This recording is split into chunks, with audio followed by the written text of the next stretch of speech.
Hello, welcome to Sound and Fairy Book Reviews. As usual, I am Tina. Today I am doing a classic sci-fi book review of C.L. Moore and Henry Kuttner's Earth's Last Citadel. It's from 1943 from Ace Books. Look at this cover, it's so pretty. As usual, I'll be doing a spoiler-free review of this book, followed by my classic sci-fi bingo, which allows me to talk about more of the things in detail. Of course, that section contains spoilers. The review before it will not. So, Earth's Last Citadel is a post-apocalyptic novel with Nazis, like World War II Nazis. It was published in 1943, as I said, during the war. This 79-year-old book would be considered very slow and likely boring to most readers today. But as a piece of 40s culture, it's considerably action-packed, and I found it very interesting. What's it about? Four humans from the 20th century are hurled forward a billion years in time by a being from an alien galaxy. They have been brought to a dying Earth, to Carcassia, Earth's last citadel, where the mutated remnants of humanity are making their final stand against the monstrous creations of the fading world. Thrust in the middle of this desperate struggle for survival, the last humans search for a way to break the deadlock in the Armageddon at the end of time. Yeah, cool.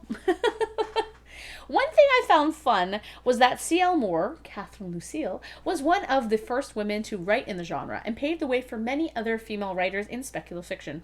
She met Henry Kuttner, also a science fiction writer in his own right, in 1936 when he wrote her a fan letter, not knowing she was a woman, and they, I guess, developed a relationship, and they married in 1940. That is the cutest thing I've ever heard. If more rom-coms featured that kind of a meet cute, I would probably watch them, but I don't. I would more likely watch this. Anyway, this novel is not the most exciting as it moves quite slow. The characters are kind of flat and it's full of telling and not showing. But we have to remember this book was written when many people still rode to work on horses. It's pre-postmodern. Like, it's not we can't expect the expanse around here from this. Anyway, did I enjoy it? Yes, I did. It's very easy to read and follow. The slow parts don't drag on too long, and I like the representation of women. The action scenes are quite thin, though. That part could have been a bit better.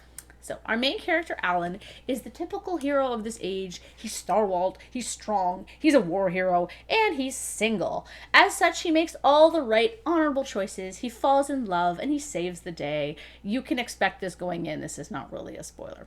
The other characters, Karen, an Axis spy, Mike Smith, a Nazi, who is always referred to in the narration as Mike Smith and not just Mike, and Dr. Colin, a Scottish intellectual who speaks in phonetic Scottish that was very annoying to read.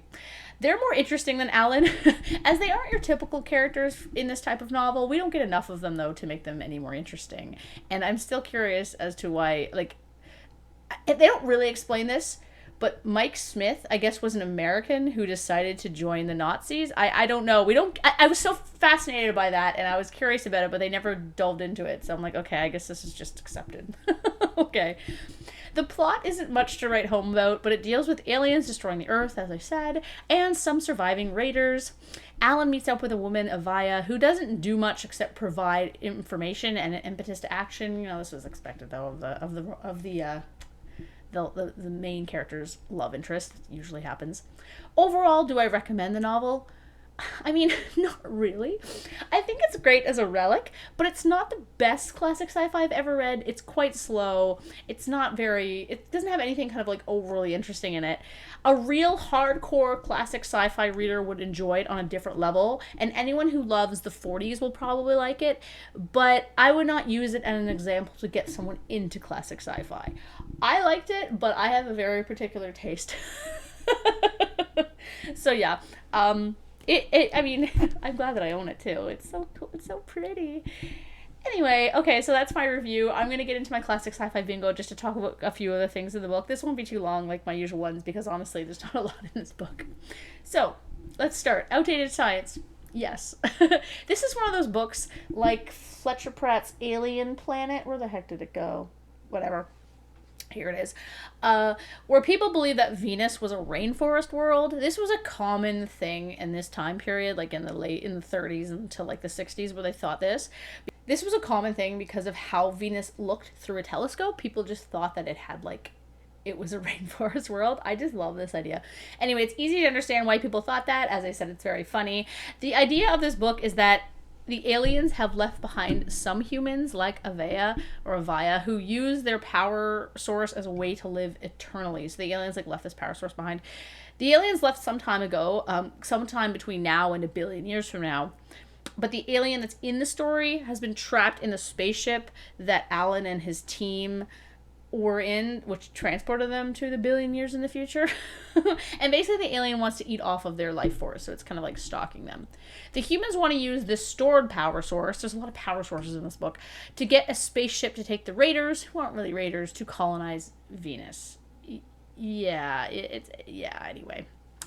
A spaceship blows up or crashes. No, the spaceship that they're in is not actually a spaceship, it's more like a time travel. I don't know. I guess they're cryogenically frozen. I can't really remember. It wasn't explained very well. Anyway, so no, that doesn't happen. There's no predicting of social changes because this book is set 1,000,000,000 years in the future and there's only 4 people. Sexy female scientist. Nope. Karen is actually kind of sexy, but she is a crazy mercenary. And Avaya is just kind of this like flighty kind of woman. Cool aliens. Yes, the aliens are pretty cool. The alien's a thing of energy, a matrix of electronic forces, perhaps, held in a certain rigid balance. Vibration upsets the balance. Aye, the concussion of gunfire might hurt the thing enough, but it'll only run back and wait for us at the tunnel mouth, where the echoes won't be so loud. So yeah, this weird alien is kind of like an energy being, and loud noises scare it. It was kind of cool. Alien-human romance? No. Generation ship? No. Space soldiers? No. AI robots? No. New worlds? No. Cyberpunk? No. Blatant sexism? No. Surprisingly, Karen on page 5. So Karen is a very take charge kind of lady. I've got an explanation about her here. He had met her before and had no illusions about the girl. He remembered how she had fought her way up in Europe, using slyness, using trickery, using ruthlessness as a man would use his fists. The new Germany had liked that unscrupulousness, needed it, used it. All the better that it came packaged in slim, curved flesh, bronze-curled, blue-eyed, with shadowy dimples and a mouth like red velvet, the unstable brilliance of many mixed races shining in her eyes. Yeah, okay, she's a bit sexualized there, but she's also a badass, so I would say it's not sexist, she's just sexualized. She also takes charge of the team. Like, she's like, okay, guys, this is what we're doing. She assigns them roles when they leave the spaceship. She pretty much, like, bosses everyone around, and, but it's not seen as, like, something that is a negative thing. It's just, like, she's the most confident person to lead the team, and I really like that. We also have Avaya. She was lovelier than ever, here in the full golden light, more flawlessly perfect, with an exquisite inhuman perfection of a flower or a figurine. She had a flower's coloring, rose and ivory white, with deep violet eyes. Here in the light her hair was a pale shade between gold and silver, and with a curious sort of iridescence when she turned her head. So yeah, of course Alan falls for her, not Karen, but at least we have Karen.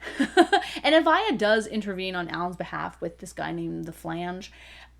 The Flange or just Flange? It might be just Flange. I just like calling him the Flange because it's funny. Also, the Raider women in the book fight. That's pretty cool. And one more thing about the ladies in this book. Then Karen's swift steps racing across the floor and her hard, small fist cracking savagely against Alan's jaw. She just punched the shit out of that guy. It was awesome. Anyway, so I liked how women were treated in the book. There was no blatant sexism. Okay, spaceship. Actually, technically there was a spaceship, so I can give it that. Forerunner technology. No, not really. Like, no. LGBTQ plus representation. No. Portals for black holes. Nope. Microfiche. No. The male MC is kind of a dick. Nope. My, Alan. He's, just like Alan Grant. He is a nice guy. Racial equality. No. I mean, Karen, it seems like Karen kind of is mixed race, but they don't really, I don't know for sure. Anyway, I'm going to say no because it seems like everybody's white. Plasma or other future weapons. So there's no weapon, but they do have an anti-gravity road, which I thought was kind of cool. Alan braced himself as he stepped uncertainly forward. He felt a giddy vertigo that nauseated him briefly. He shot past a column in the grip of an invisible air river and went dizzily along the tunnel, trying to right himself. And then they kind of explain what it is. That gray stuff on the floor must cut off gravitation to some extent. Not too much or we'd smash against the roof. The floor is angled forward, so we're carried with it. It's a river, Alan, a river of force. The Lightwearers used it when they traveled the way of the gods. It's one of the few things that still works in this godforsaken place. So yeah, it's a gravity road? I don't know. Post-apocalyptic? Yes, it's definitely post-apocalyptic. So there are mutants. Clearly, these were raiders from some other source than Carcassia. They looked incredibly out of place in this city of jeweled bubbles, with their heavy, muscular bodies scarred and hairy under the tatters of brown leather garments. All were fair and yellow-haired, and on each face beneath the wolfish triumph was a certain look of fear and iron-hard desperation. Basically, everyone's kind of like a mutant. But there's also, which is not explained, and I absolutely love this, a random Birdman mutant that just flies around. They just see him flying around, and I'm just like, okay, we don't get any explanation as to what this is. It's just there. I'm like, okay. And also, there's like giant worms, so I'm like, okay, this is also Dune, I guess. So yeah, it was fun. Bounty hunters or assassins? No. Galactic war? No. Text literature today? Yes. There is a scanner room, which is... This is the scanner room, Alan. It connects with thousands of viewers scattered through the caverns, many of them not working anymore, of course. Watch. Bakir spun a dial. A new scene showed. The way of the gods, bare and empty. Far away from it, blah, blah, blah, blah, blah. He also spins it. So it's basically a security system. It's one of those security rooms that, you know, big buildings always have with the multiple screens. So there you go. Does it pass the Bechdel test? I can't remember, but this book's not going to get a bingo anyway, so I'm just not going to research. I don't think it does. Quick bonus, there's no reptile aliens, there's no female main character, and there's no convergent evolution. So yeah, this book does not get a bingo, but it is a bit fun, and I liked it. I just thought it was such a funny, kind of quaint little story. And yeah, if you like post-apocalyptic stuff, like very into it, I think you would like it. So yeah, thanks for watching. I hope you enjoyed that, and I don't know what classic stuff I'm reading next, but I'm going to try to pick a wild one for you. So yeah.